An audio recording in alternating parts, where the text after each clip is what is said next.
تفضل أخي.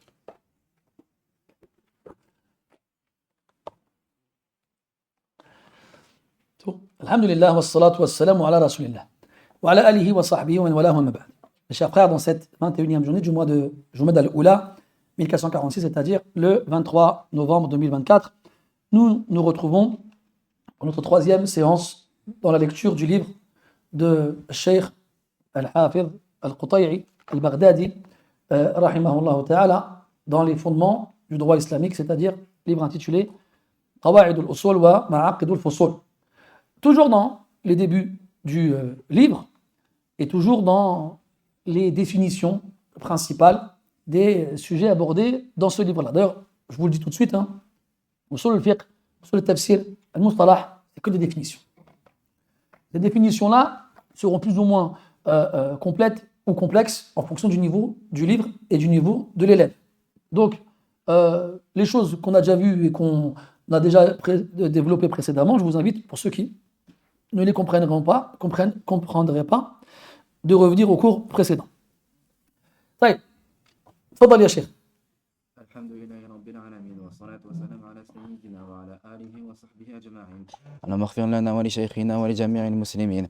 الباب الأول في الحكم ولوازمه. الحكم قيل فيه حدود أسلمها من النقد والاضطراب أنه قضاء شارع على المعلوم بأمر ما نطقا أو استنباطا، والحاكم هو الله سبحانه لا حاكم سواه، والرسول صلى الله عليه وسلم مبلغ ومبين لما حكم به، والمحكوم عليه الإنسان المكلف. حسبك بارك الله فيك. Je crois qu'on n'avait pas lu la phrase précédente, on ne l'avait pas lu la dernière fois. Quand on avait donné la définition de usul al-fiqh,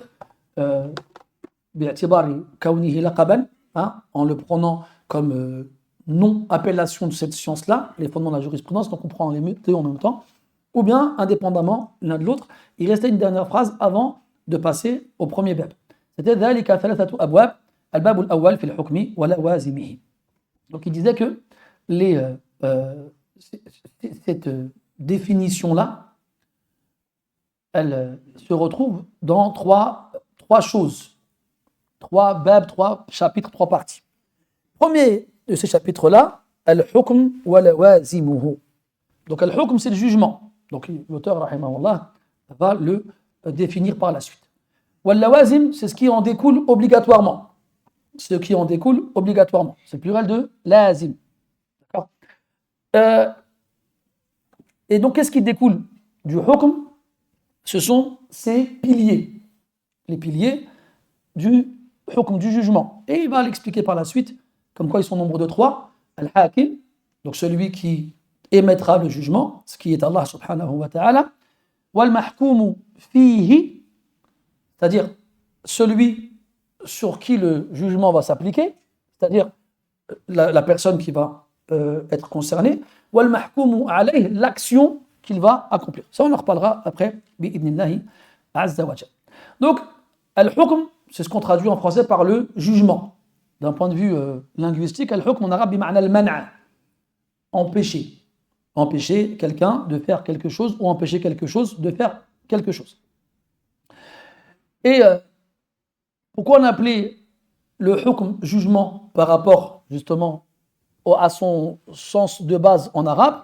C'est parce que le jugement d'une action empêchera la personne de faire ce qui ne rentre pas dedans. D'accord? D'où le lien entre le sens linguistique et le sens propre à la terminologie de usul al-fiqh. L'auteur il nous dit, rahimahullah, al-hukmu qila fiha hudud, fihi afwan hudud. Donc le jugement, le mot hukm chez les usuliyoun, a été défini de plusieurs façons. Hudud ici, c'est le pluriel de had. Et le had en arabe, c'est la limite. Et al-had chez les usuliyoun, c'est la définition. Yarhamukallah. Pourquoi on appelle la définition had? Ce had, ils disent, il est jami' mani'. Qu'est-ce que ça veut dire? Jami', il réunit tout ce qui définit la chose. Et il établit des limites qui excluront tout ce qui n'est pas concerné par la chose. Donc il réunit ce qui est concerné, jami'. Et il empêche ce qui n'est pas concerné, mani'. C'est ça, un had. Il a dit, al-hukmu qila fihi hudud.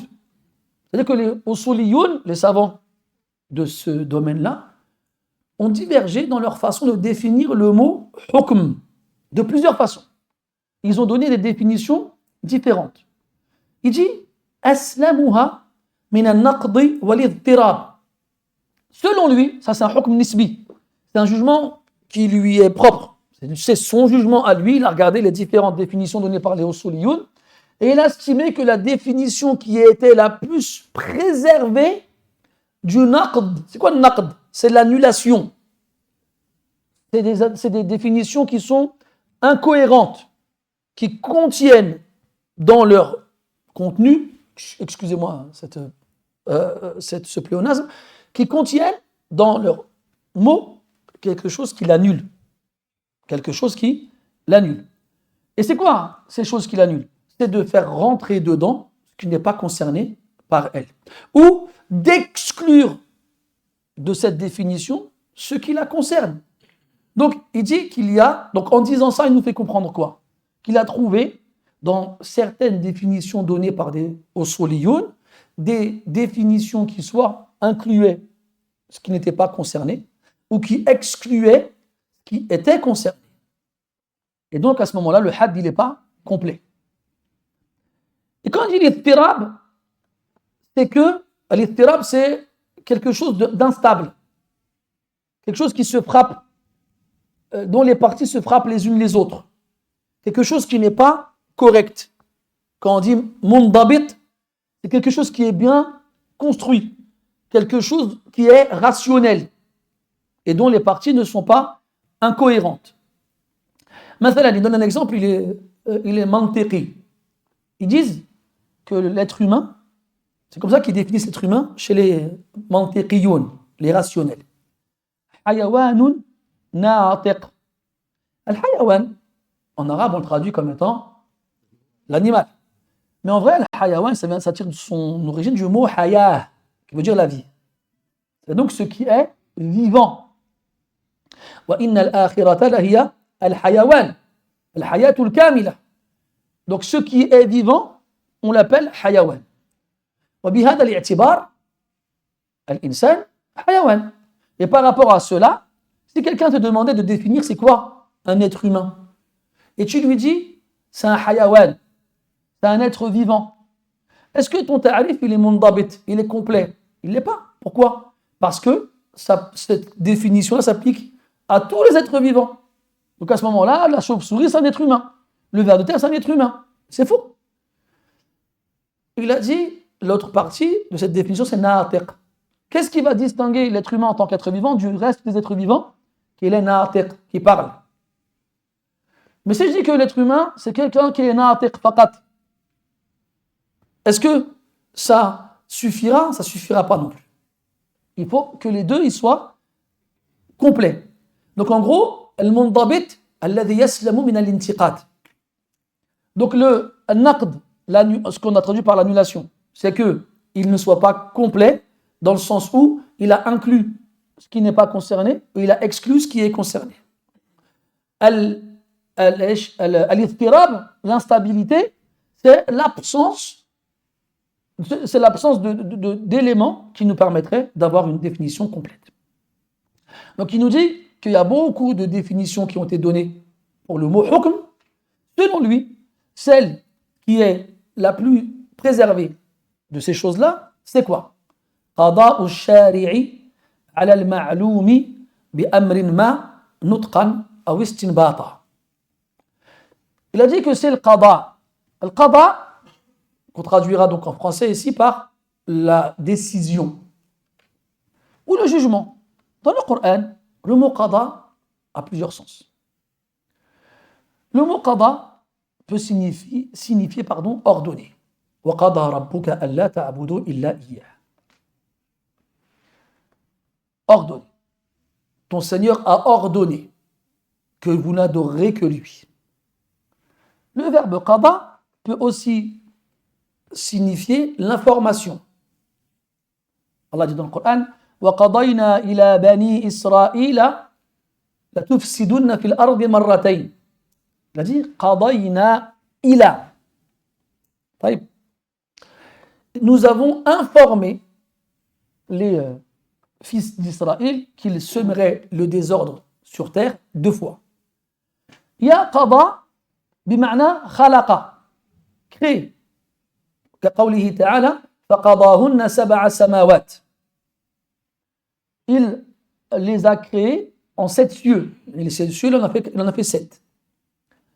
Il y a qada dans le sens de inqida ou al-mudda, dans le sens de passer un délai.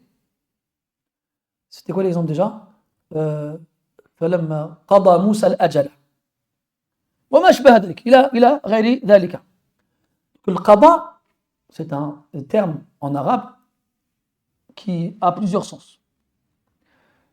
Ici, le sens qui est visé, c'est donc l'ordre, la décision. C'est lié. Qada ou shari'. Donc, qada, ça s'oppose à quoi? Dans la révélation, qu'est-ce qu'on a? On a les ordres et on a les ça rentre. Oh, c'est moi qui me suis mal exprimé. Attends. Quand je voulais dire les ordres, on va dire que quand Allah il interdit une chose, il t'ordonne de ne pas le faire. Ça reste un ordre. On appelle l'iqtida, on verra ça après, Inch'Allah. Donc, on a là. Non, tout ça, ça rentre dans la demande. Les informations. Là, on est dans le hukm, on est dans le qada. Est-ce que ça inclut tout ce qui vient d'Allah Azza wa Jal dans la révélation ou seulement l'iqtida, ce qui contient une demande ou un choix ou autre chose, on verra après. Donc là, c'est propre au talab, à la demande. Donc quand je dis les ordres, ce n'est pas en opposition aux interdictions. Ça rentre dedans. Ça rentre dedans. Donc ça exclut, je vous disais, al-akhbar. Ça exclut les informations. Al-shari'.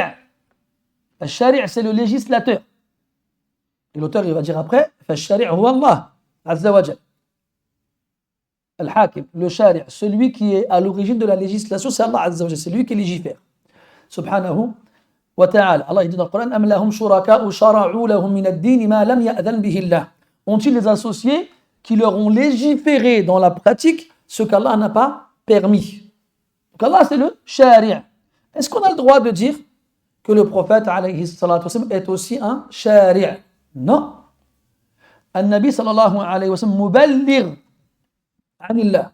Il transmet ce qu'Allah ta'ala lui ordonne. Donc, al-shari'. Et quand il dit al-shari', ça exclut les autres façons d'ordonner ou de décider quelque chose, comme al-aql. Hein? Si le aql, la raison, donnera comme conséquence qu'on décide de quelque chose, ça ne s'appliquera pas au hukm selon la définition des usuliyyin. Il a dit ala al-ma'loumi, sur ce qui est connu. Qu'est-ce qu'il veut dire par ce qui est connu? Donc il en parle. Par la suite, il dit al-ma'loum, ou bien après il l'appelle al-mahkoum alay. Donc al-ma'loum ici c'est l'action. Ou l'acteur. L'action ou l'acteur, ce qui est connu. D'accord? Et il a été trop vague dans le choix de ce mot. Ici, le ma'loum, c'est l'acteur. Comment les autres fuqaha, ils l'appellent dans la définition? Ils l'appellent al-mukallaf. Ils l'appellent al-mukallaf. Ils l'appellent pas le ma'loum. Mais lui, quand il dit le ma'loum, il part du principe où on sait très bien que celui qui est visé par les ordres d'Allah Ta'ala, eh bien, c'est l'être humain et le djinn. Al-mukallaf. Donc c'est ma'loum. Oui, ma'loum inda ba'dihim wa majhoul inda al-akharin. Donc on ne peut pas à ce moment-là se servir de ce mot-là, al-ma'loum, celui qui est connu, en partant du principe où c'est évident. Parce que c'est évident pour certains et pas pour d'autres. Et là, s'il avait dit al-mukallaf, comme l'ont dit les autres usuliyin, ça aurait été plus simple dans la compréhension. Bi amrin ma. Donc, qada al-shari' ala al-ma'loum bi amrin ma. Par un ordre quelconque. Quant à ma comme ça, à la fin, ça veut dire quelconque. Hein? Shakhs, ma, amr, ma, ou ma shbaha dhalik. Quant à le ma à la fin comme ça veut dire quelconque. Bi amrin ma. D'un ordre quelconque. Et on verra après que c'est trois choses. Soit c'est talab, soit c'est takhir, soit c'est le wada'. Talab, c'est la demande de l'accomplissement d'une chose de façon formelle, l'obligatoire. De façon informelle, le surrogatoire. Ou la demande du délaissement d'une chose de façon formelle, c'est l'interdit. De façon informelle, le détestable. At-takhir, tu as le choix. At-takhir, ça fait référence au mubah, dans lequel tu peux le faire ou ne pas le faire, ça ne changera rien. Wal wada', c'est ce qui concerne l'action. On le verra après, Inch'Allah. Donc, pour finir, il dit nutqan. Nutqan, c'est ce qui a été dit verbalement. C'est ce qu'on trouve clairement dans les textes. Wa aqimus salah. Nutqan. C'est dit clairement verbalement. Ou istinbatan. Ou par le biais d'une déduction. Le fait de déduire un jugement en le comprenant d'un texte. Pas parce qu'il est dit clairement dans le texte. Et là, encore une fois, cette définition-là, qui selon l'auteur, rahimahullah, est la plus préservée des incohérences ou des manques ou des rajouts, elle aussi sujet à critique. Et ça, c'est monnaie courante dans les livres de usul al-fiqh. C'est-à-dire que les usuliyin ont tendance à revoir les définitions des anciens et à leur trouver quelque chose qui dérange. Alors ils vont en faire d'autres. Puis, ceux qui vont venir après vont trouver que leurs définitions à eux aussi ont des choses qui dérangent. Et à la fin, on ne cesse de revoir des définitions diverses et variées. Après, l'auteur, rahimahullah, il revient à cette définition-là sur les termes utilisés. Al-Hakim, donc déjà dans la définition qu'il a donnée, il n'a pas dit Hakim, il a dit Shari'. Mais ça vient au même. Al-Hakim, le juge, Al-Shari', le législateur, celui qui fait la loi. Qui est-ce? Huwa Allahu subhanahu wa ta'ala la hakima siwa. Il n'y a pas d'autre juge que lui. Allah dit dans le Coran, Inni al-hukmu illa lillah. Il dit subhanahu wa ta'ala, Wallahu yahkumu la mu'aqiba li hukmihi. Allah il juge, personne ne peut s'opposer à son jugement. Et il dit wa rasulu sallallahu alayhi wa sallam muballigh wa mubayyin lima hukima bih ou lima hakama bih. Et le messager sallallahu alayhi wa sallam transmet. C'est-à-dire que il n'est pas législateur. Quand Allah dit ni al-hukmu lillah, c'est que à lui. C'est que revient ce jugement-là. Mais le prophète alayhi salatu wassalam, il le transmet. Il le transmet. Et dans le cas où certains diraient, mais des fois on a des preuves que Rasoul il a fait un ijtihad, eh bien on dira, il n'y a pas de mal, Allah il confirmera cet ijtihad. Et le jugement, il revient toujours à lui dans tous les cas. Donc ça ne change pas le fait que le seul législateur soit Allah subhanahu wa ta'ala. Donc le prophète il a deux fonctions, de transmettre la révélation, donc la législation, et de la mettre en évidence. Wa mubayyinun lima hakama bihi. Quand Allah dit dans le Coran wa aqimus salah, il va nous montrer comment faire la prière. Il va dire sallu kama ra'aytumuni usalli. Priez tel que vous m'avez vu prier.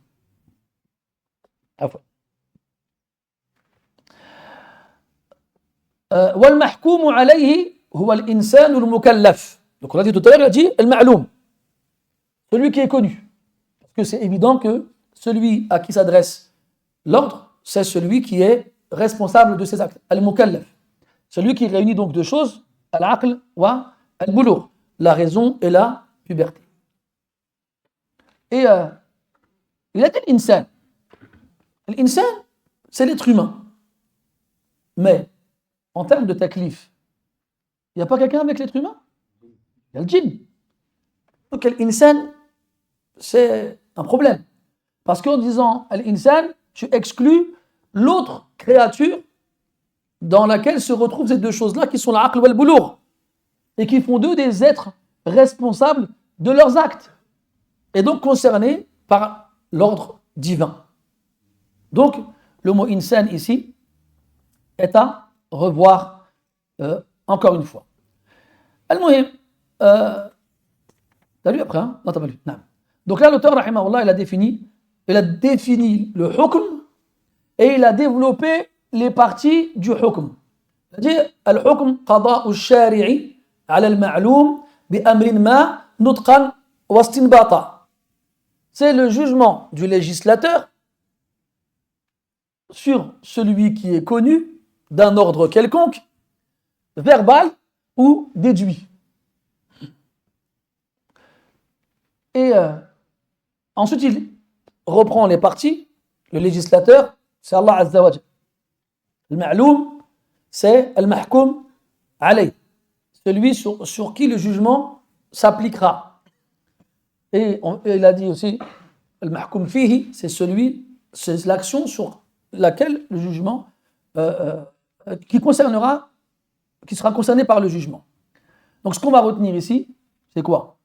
C'est que le hukm, c'est une décision, un ordre qui vient d'Allah Azza wa Jal, de personne d'autre.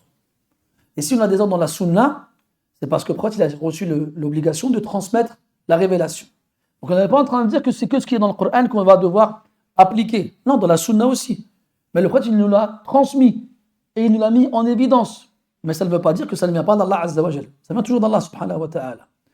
Al-ma'loum, ce jugement-là ne concerne que les créatures douées de raison et pubères qu'on appelle mukallaf, qui sont responsables de leurs actes. Et que cet ordre bi amrin ma, il implique autant l'accomplissement d'une action que son délaissement, à des degrés différents. Et que, selon l'auteur, c'est soit un autre, c'est verbal, soit c'est un istinbat, une déduction. Mais en vrai, chez la plupart des fuqaha, l'istinbat, il ne rentre pas dans ces choses-là. On ne déduit pas, on n'applique pas on n'applique pas la définition du jugement sur les déductions. Parce que la déduction, elle vient de qui? De l'ijtihad, donc du mujtahid. Elle vient d'un humain. C'est pas qada al-shari', l'istinbat. Comment le hukm, ça peut être le jugement du législateur, et tu me dis après que la déduction, elle rentre dedans. La déduction, c'est le fruit d'une réflexion. Et la réflexion, elle vient de l'humain. Et l'humain, il peut se tromper. C'est pour ça que les savants, ils divergent sur ce genre de choses. Donc, on n'appliquera pas le hukm à ces choses-là. وللحديث بقية نؤجله إلى الدرس المقبل إن شاء الله تعالى. نفتح أو نغلق باب السؤال لفوات الوقت. نسأل الله تعالى التوفيق والسداد. سبحانك اللهم وبحمدك نشهد أن لا إله إلا أنت نستغفرك ونتوب إليك. صلى الله على نبينا محمد وعلى آله وصحبه وسلم والحمد لله رب العالمين وبارك الله فيك.